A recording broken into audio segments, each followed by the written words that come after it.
Today I'll be discussing whether Bitcoin is really worth $10,000 and compare it with other cryptos in the market. What I hope to accomplish with this video is to give an idea of where Bitcoin lies today and how its future may be in the crypto market. The crypto world, or digital currency world, is new and hence volatile. That's a given. However, one of the greatest tragedies I see in the crypto market is that emotion-driven behavior that decides how the prices change. Some people argue that the reason for this volatility of the Bitcoin price is the low market capitalization. And when I say low, I mean it's in billions, not trillions. While that's partially true, that's actually part of the story. The evidence of this is not very far from us. To find this evidence, let's recall. On November 8, 2017, the SegWit 2x hard fork of Bitcoin was cancelled. Right after that, a rumor was spread that Bitcoin Cash is going to replace Bitcoin. This was the biggest display of FOMO, or fear of missing out, that the Bitcoin community has ever seen in its lifetime. If we study the price change over the few next days, we will see an almost perfect negative correlation or anti-correlation between the price of Bitcoin and the price of Bitcoin Cash. If there is anything to learn from this, it's that the majority of people sold Bitcoin to buy Bitcoin Cash. Later after that, this was exactly reversed. The next thing to learn from this is that rumors control people very heavily in this market. Now, since we want to be rational and abandon emotions when doing trades, I made this video to discuss the real value of Bitcoin in the market. I'm going to do this by answering a few critical questions. The questions are the following. 1. Is Bitcoin really worth $10,000 or $100,000 or $1,000? What is its place in the market? Number 2. Are people holding Bitcoin because they believe in it as a technology? 3. Is Bitcoin the coin of the future based on its technology? 4. And finally, what should we do? Should we buy more or just sell off? Needless to say that what I'm saying here is not financial advice. Please do your research before making any decisions. Let's address these questions all together. The market cap of Bitcoin is now about $150 billion.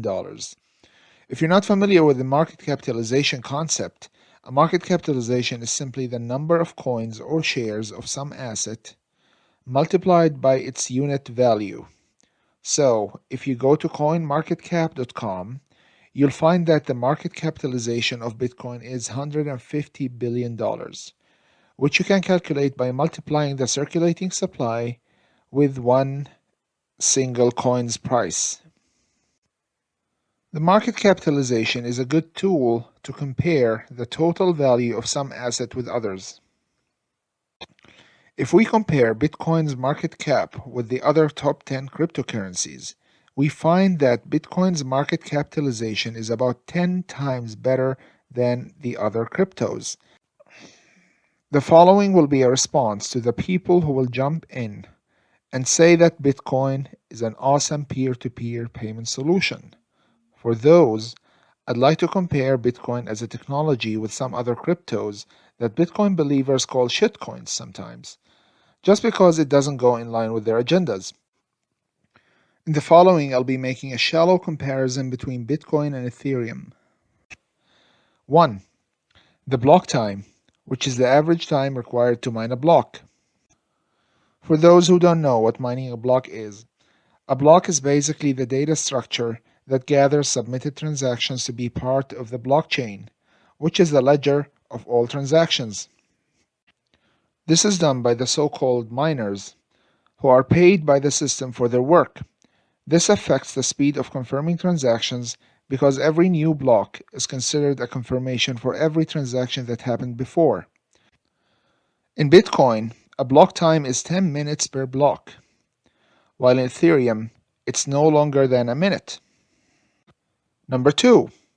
In Bitcoin, the fee is extremely high, like $7 per transaction, while in Ethereum, the fee is separate from Ether, which is the unit of Ethereum, and uses another unit called gas. This protects against price scaling, which is the problem with Bitcoin's high fee, because the fee in a Bitcoin transaction is a fraction of Bitcoin. So if Bitcoin tomorrow is worth 10 times more, the fee will increase 10 times. Number 3. Bitcoin is absolutely not ASIC resistant. And if you're not familiar with this term, ASIC stands for Application Specific Integrated Circuit, which is specialized hardware for mining that beats regular computers and GPUs and hence defeats decentralization. The possibility of using ASICs simply means that it's easy to turn a coin into a business and give zero chance to regular people with regular computers to mine it. In the case of Bitcoin, this led to Bitcoin being centralized in China, with farms that have hundreds, if not thousands, of ASICs mining Bitcoin. There are tons of videos about them online.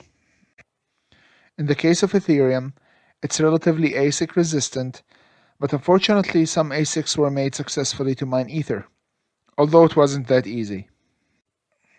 Number 4. The mining difficulty. To update the mining difficulty in Bitcoin, it takes 2 weeks. Yes, you heard that right. 2 weeks, or 2016 blocks, which creates problems in many events.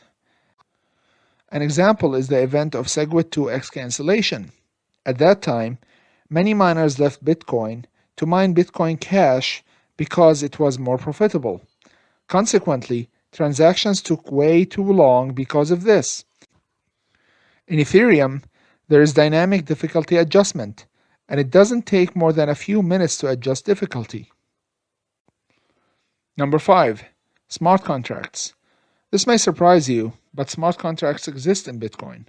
However, they are awful with reverse polish notation that's very hard to use. In addition to this, the language is Turing incomplete, meaning that loops are not available. In Ethereum, smart contracts use Solidity language with Turing complete language, which is also intuitive. Number 6. Consensus mechanism. If you're not familiar with consensus, consensus signifies the mechanism by which it's decided what truth is to be accepted by all Bitcoin nodes. This is required when mining new blocks. Bitcoin requires mining with proof of work to reach distributed consensus among nodes, and this will never change, or at least there are no plans to change it. If you're wondering what proof of work is, proof of work means that miners use very high computational power and hence consume electricity to show their commitment to the system. Bitcoin also doesn't have 51% attack protection, which means that an authority with 51% computational power of the Bitcoin network can mess with the blockchain and potentially destroy Bitcoin. The chart you see now is basically the distribution of computational power that Bitcoin miners have. Many people believe that the top ones are simply a single organization that shows itself as split like this to avoid alarming the community and keep the value of Bitcoin high. Ethereum, on the other hand, requires now proof of work, just like Bitcoin. However, there are plans to change it to proof of stake with the Casper release, with 51% attack protection through stake loss. If you're wondering what proof of stake is, it's basically showing commitment to the system by raising an amount of Ether you have. If you try to mess with the system, that amount will be taken away from you. Number 7. Scalability. Bitcoin is not scalable, and it can take more than a few transactions per second. But also Ethereum is not scalable. But there's lots of work to make Ethereum scalable that should come with the Casper release. So after this comparison, who do you think is superior, Bitcoin or Ethereum? Let's not limit this to Ethereum. Let's talk about some other technologies. For example, we have IOTA, which I personally like, with zero fees and full scalability and proof of work spam protection. and soon smart contracts, but it is still under development. And also we have Monero and Electronium that are totally anonymous with ring signatures and is totally fungible, meaning that no one can blacklist any coins from them. And they use a memory very hard hashing algorithm to protect against ASICs that requires 2 megabyte of memory cache. Also another example is Neblio, which uses proof of stake and has 8 programming languages for its smart contracts. The final example is Ripple, which is kind of centralized but has 3.6 seconds average transaction time. Now Dash offers the same thing, but with a little more decentralization through masternodes. Now that's a topic for another day. All this is just the tip of the iceberg. Some new coins have more awesome features. So I would really love to ask, what the hell does Bitcoin offer compared to these?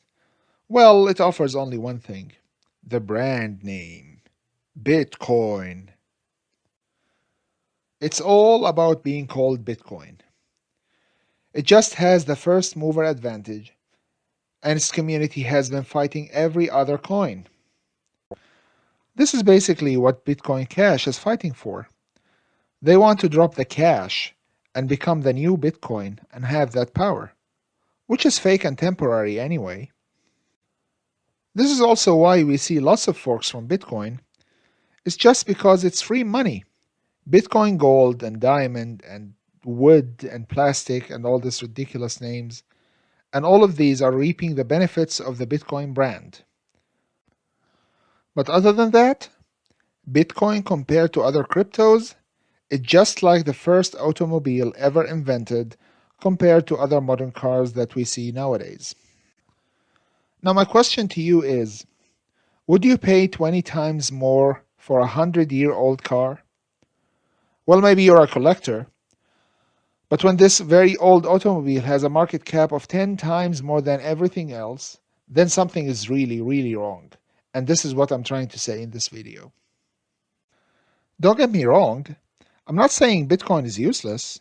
When Bitcoin first came, it solved many technical problems. It was the first successful peer-to-peer money, but it's now obsolete. That's the point. It is obsolete. It is very old. Every other technology is better than it. And it's time for it to die, and it will die sooner or later. History will repeat itself. Brands and fuss never let a product live forever. Who are we kidding here? And again, sticking to it is just like sticking to the first automobile ever invented and ignoring newer cars. So this basically answers the question, is Bitcoin the crypto of the future? The answer is obviously no. The reasoning behind this is simple.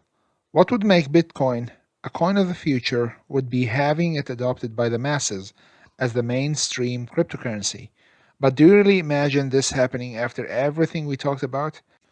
Would a coin with a transaction fee of $7 qualify to become mainstream? You may try to defend Bitcoin by claiming that upgrades will come and make it better. If this is your argument, remember the massacre that happened for SegWit 2x and how the community split in half.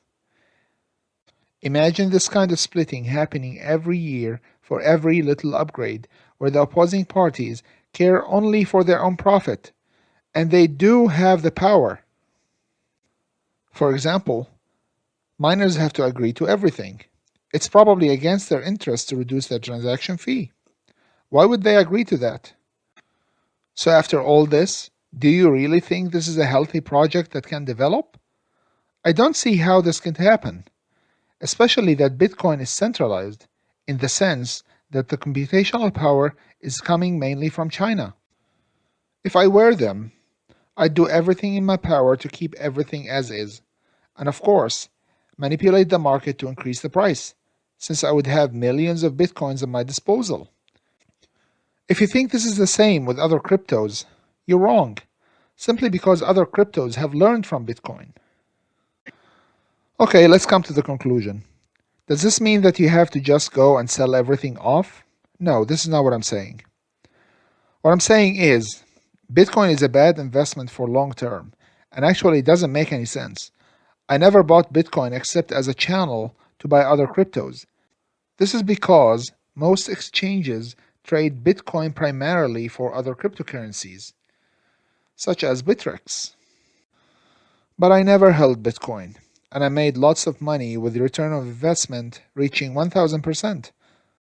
So I'm telling you what I think, and I provided the reasoning for it. I don't want you to just listen to anyone saying that Bitcoin will be $1 million in price. Many people out there are unethical, and they say this just to turn the greed switch in your brain and get you to buy Bitcoin under the feeling of fear of missing out, or FOMO, so that they could profit. Because when you buy more, the price will go higher, and they'll profit. Always, and I say always, question the motive. If you're a Bitcoin lover listening to this, please go ahead to the comments and tell me why the hell should anyone buy a 100-year-old automobile for the price of a Ferrari? Now that's my question to you. Don't get mad and explain it to me like I'm 5. So finally, the summary of this video is the following. 1. Bitcoin is a legacy technology and is not here for the future. 2. If you'd like to invest in Bitcoin for the long term, be prepared for the huge sell-off that will happen sooner or later. Another way to say this is, Bitcoin is a big bubble, but other cryptos are probably not in a bubble because they have modern technologies that can keep them and become useful for the future. I hope you enjoyed this video. Please like and subscribe.